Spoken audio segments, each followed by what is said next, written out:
welcome back to Aetheral Space 9.22, Hark Silencio. We are back. What is that, a Harry Potter spell or something? Is it? No, well, it might be, but that's not what it is in this context. Well, I guess we'll just have to find out, huh? Last time on Aetheral Space, a large series of things happened, and we will not go over each one in detail, but it was epic style. Indeed. Alright, you ready? Yeah. Okay. I've decided I'm doing a new thing in Aetheral Space. Do you remember? Do you know how when we do? You know how when we do SCPs, you make the boxes my thing. Yeah. I'm making the little preamble things your thing. You have to read those. Okay. Well, this is a new feature, I guess. Hell yeah, it is. It has been confirmed through enhanced interrogation that the party behind the recent attack on the Aetheral Beach, the murder of Dr. Roger Cloud, and the theft of high-value prisoner Helga Malwarian is, unfortunately, the Superbian branch of our very own church. While this is known, it cannot yet be proven. The duty of the Forgiveness Corps is thus to facilitate this justice. Preparations for the operation will be as follows. Forgiveness Station 93 will be cleared of all existing personnel and prisoners, with subject Mila Green instead being the sole detainee. Information on Mila Green's arrest and detainment, along with her location, will be broadcast publicly. An armed force will be posted at Forgiveness Station 93 to intercept any operatives who attempt to rescue or silence Mila Green. Rest assured that additional circumstances and obstacles have already been prepared for. All I ask is that you play your roles well and dutifully. Before the night is over, all sin shall be brought before the light. Mission briefing, Operation Venus, Detective Prestige, Agent Blaif. How's it been confirmed through interrogation that she's guilty, but yet it cannot be proven? Wouldn't the interrogation prove it? Well, not her interrogation. It was when Aiden was interrogating the mercenary guy, and he got some bullshit about it being the Superbians. Oh, I see. And he's like, all right, let's jump right into this.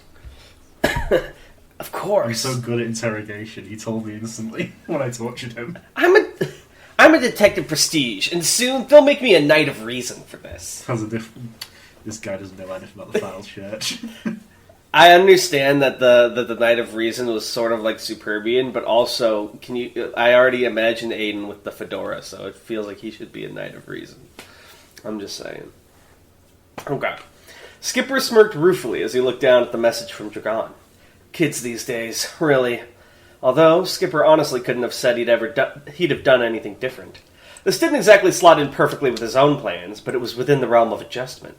He'd let Dragon do as he pleased for the time being. Footsteps outside the door. Skipper stuffed the script back into his pocket as his unexpected contact returned to the hotel room. "Apologies for the wait," Isabel Fye's Testament said, as she returned to the room, removing the bulky sunglasses she'd adopted as a disguise. "These calls are constant, especially with what happened tonight. A lot of things require my attention." She put herself down on a chair on the opposite end of the room. Even with the coat she was wearing, and the red wig she tugged off her head, it was easy to spot the body language of authority. This was someone used to having power over others. Skipper himself was sitting on the bed, chin resting on his hands. "Of course, we've all got our circumstances, yeah? Makes me wonder what's made you take time out of that busy schedule to meet with little old me." Of course, he already had an idea about that, but it was best to let her say it.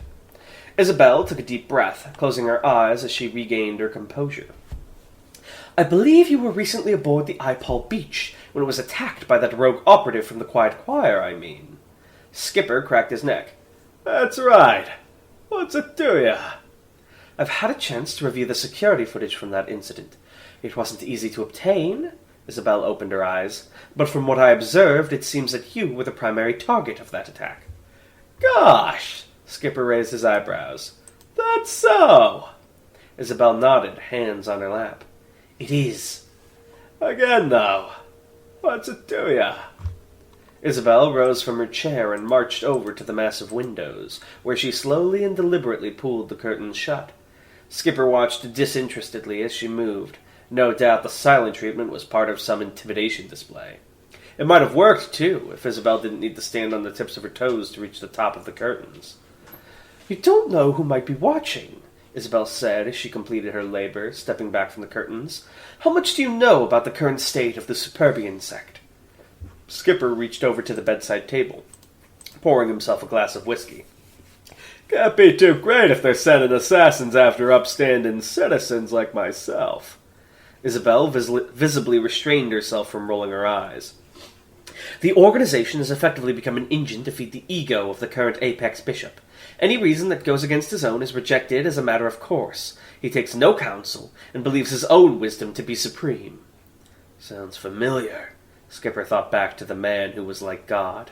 Seemed there was someone who wanted to be just the same. "A regrettable state of, affairs, to be sure," Skipper yawned. "What's it got to do with me?" At that point, Isabel became unable to fully conceal her anxiety. As she spoke, she suddenly fidgeted with her fingers, hands working over each other. Suddenly, she swallowed. "Oh, I'm sorry, I meant she swallowed." "I have reason to believe the authorities that are meant to put checks on the Apex Bishop are compromised. Nevertheless, I have preparations in place. Soon, very soon, the Apex Bishop will be put to judgment for his indiscretions. When that time comes, can I count on your testimony? Solving this with some courtroom drama? A little naive, don't you think, Miss Testament?" Skipper put a hand to his chin, making a show of considering the proposal for a few seconds. "I'd be required to take the stand publicly in such a situation. Yeah?" he asked, already knowing the answer. "That's right." Skipper winced.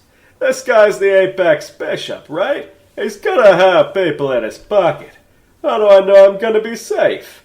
A lot of people in these kinds of situations never even make it to the courtroom." With that line of questioning, Isabel seemed to regain her confidence a little. Her posture straightened, and the tenor of her voice came to match the certainty of her words. "I have military forces under my command," she said simply, "loyal to my division, not the Apex Bishop." "And they would protect me?" She nodded.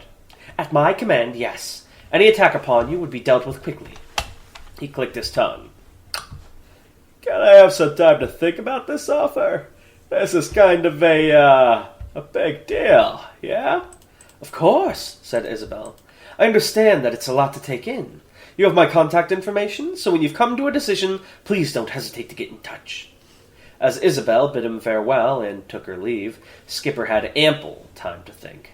Things were going well. With this move, he now had another method to introduce further discord into the Superbians, and with the fruit his collaboration with the Chorister had borne, he had the Paradisus well in hand too. All that remained was to find the fracture point for the Humanists. Was the Quiet Choir a part of Paradisus? I kind of got lost with who they're Superbian is Quiet Choir. Okay. Generally, all the sub-organisations are generally Superbians because they're into that kind of shit. Gotcha. When this whole mess was done, he planned for there to be only be one branch of the church left operable, the Paradisus. It would be his gift to them. All the better to soothe the pain of the knife in their back. Dragon chewed gum as he stood on the roof of the club, leaning on the railing as he kept watch on his destination. Forgiveness Station 93, one of the temporary bases created for the Forgiveness Corps to help with law enforcement for the duration of the True Meet. To Dragon's eyes, it looked like another kind of facility had been retrofitted to serve that purpose. Maybe some kind of financial institution, judging from the rows of glass windows and fancy architecture. It was also where Mila Green was being held until her trial was arranged. The news broadcast had been very clear about that. Probably because this was a trap. Wait, Sorry. hang on. Something moved. Where was I? Can you highlight it? Here. Oh, thank you. Sorry, Dragon wasn't stupid. Dragon wasn't stupid. They wouldn't have sent out that information unless they had something to gain from it. They were hoping to lure someone out, another party who would try to set Mila free. He doubted that party was him, but he'd be careful all the same. He blew the gum in his mouth into a bubble and let it pop, spitting the remainder into a nearby trash can afterwards. Thank you for not littering, Dragon. His approach would be a simple matter. This is the most moral thing Dragon's ever done. Yes, put his trash in the trash can. It didn't matter what kind of security they had in place, or the sensors they had available to them. All those things relied on their target existing. And for Dragon Hadrian, existence was negotiable. He vanished into a spark of blue aether, and began flowing across the rooftops towards the building. That's why Muzazi looked Forgiveness Station 93 up and down from his position in the neighboring building, taking in its weaknesses and vulnerabilities. There were guards, uniformed officers of the Forgiveness Corps, posted at the main entrances on the ground, armed with plasma pistols and batons. They alone wouldn't present much of an obstacle for a special officer, but Muzazi couldn't imagine the humanists not assigning an Aether user to guard such an important prisoner as well. If he ended up facing a real threat along with those guards, things would become complicated quickly. A better route of entry would be through one of the upper floors. The glass windows there seemed to be a vulnerable point. Even if they were reinforced, he couldn't imagine they'd be strong enough to resist his Aether-infused body moving at high speeds. The distance between the two buildings was such that he could fly between the two fairly easily. Flight using... By the way, this is a weird question to interrupt with, but, can a toy, quiet fly, or is this flight always really loud? Or, what does it sound like? There's sort of you've never played Gmod, so this is a hard thing to describe, because his power is basically a Gmod, tool gun with the thruster. But, it's like... You would hear it if you were nearby, basically, but you wouldn't hear it, miles around. Okay, so he can't, stealth hover with it. Flight using just his own body wasn't his strong point, though. Using his thrusters like that quickly tore his muscles and caused internal damage. Even with full throttle, he couldn't keep it up for long. No. He had a better method, at any rate.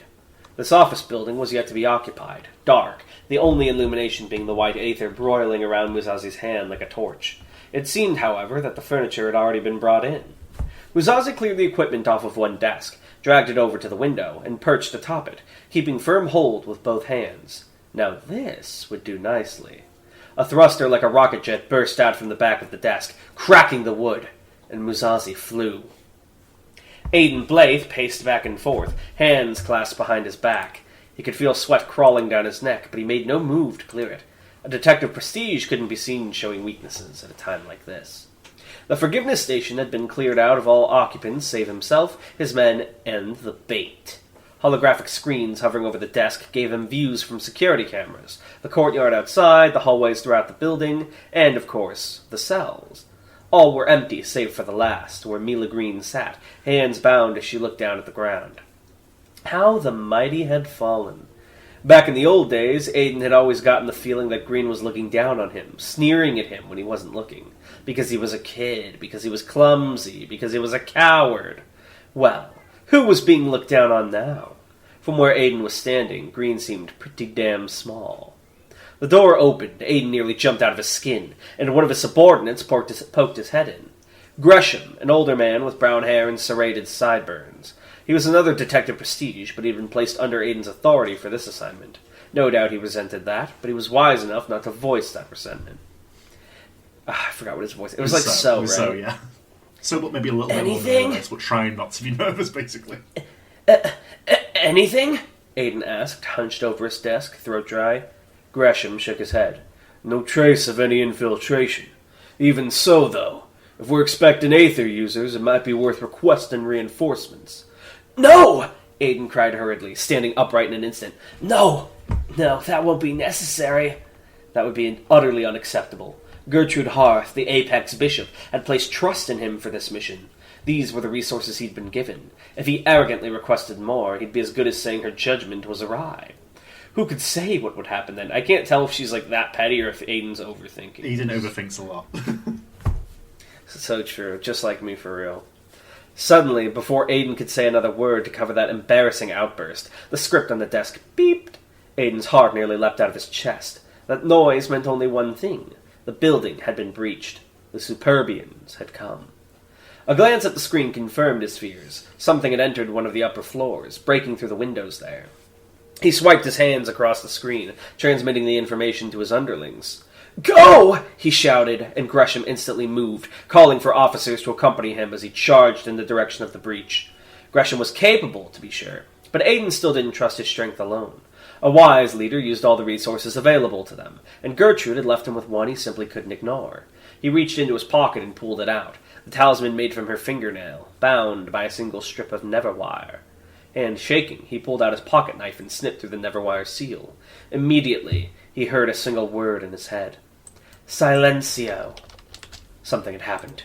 Uzazi couldn't tell what had happened, didn't know how he was aware of it, but the sensation spreading over his body was unmistakable. Broken glass crunching under his feet, he rose to his full height, one hand on his sheathed sword. In the distance he could hear the clatter of approaching boots. Well, he'd never expected this to be a subtle operation. His mission was to kill Mila Green, nothing more. Anything else would just be a question of efficiency. Uzazi reached for his aether, only to find that it would not respond. Not a spark of silver appeared around his body, and for a single terrifying moment he felt naked, like all the armor he'd built up over his life had suddenly been stripped away. But no. No. A toy Muzazi drew his sword. No doubt this deficiency was the result of the enemy's aether ability, but he was by no means defenseless. He had a weapon, he had his training, and he had a will of iron. Bang! A door was kicked in. They were almost upon him.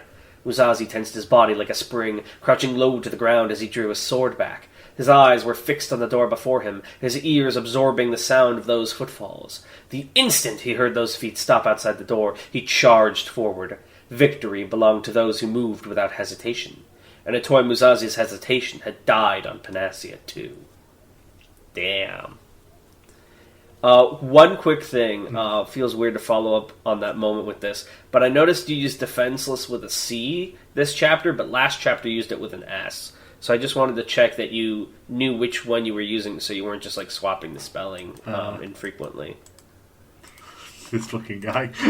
How does he remember this? Because we read it yesterday. I remember you had it as a C and you changed it for some reason before. Okay, I will go back and fix that. This is the right one. Okay, just wanted to be sure. But yeah, I'm guessing you want a fun fact then, huh? Yeah, hang on. I want to check something, though, because you should be able to spell defenseless with an S, too. Well, I can, nothing's stopping. You spelled it without an E there, what the so... fuck? I know, but when you spelled it before, there was, like, an error in it. That's because it's American spelling. I'm British, you fool. Oh. Who knows? That's okay, it. Sorry. What do you mean, who knows? Check that. Okay, yeah, I had a bunch of questions yesterday, but I don't remember any of them because I didn't write them down, so let me think for a second. Have we seen Aiden's Aether ability yet? We have, yes. And basically, he has heterochromia, and from the eye, his sort of blue eye, he makes lots of clones of that eye that float around, and he can see through them. Oh, yeah! Okay, tell me about Grisham's gritty noir backstory. Gresham, he used to be a private detective until he got involved in a case involving an associate of the Oliphant clan. He took them down and he became sort of a big enemy for the criminal underworld. And in order to get additional protection, he officially joined the Forgiveness Corps and converted to humanism.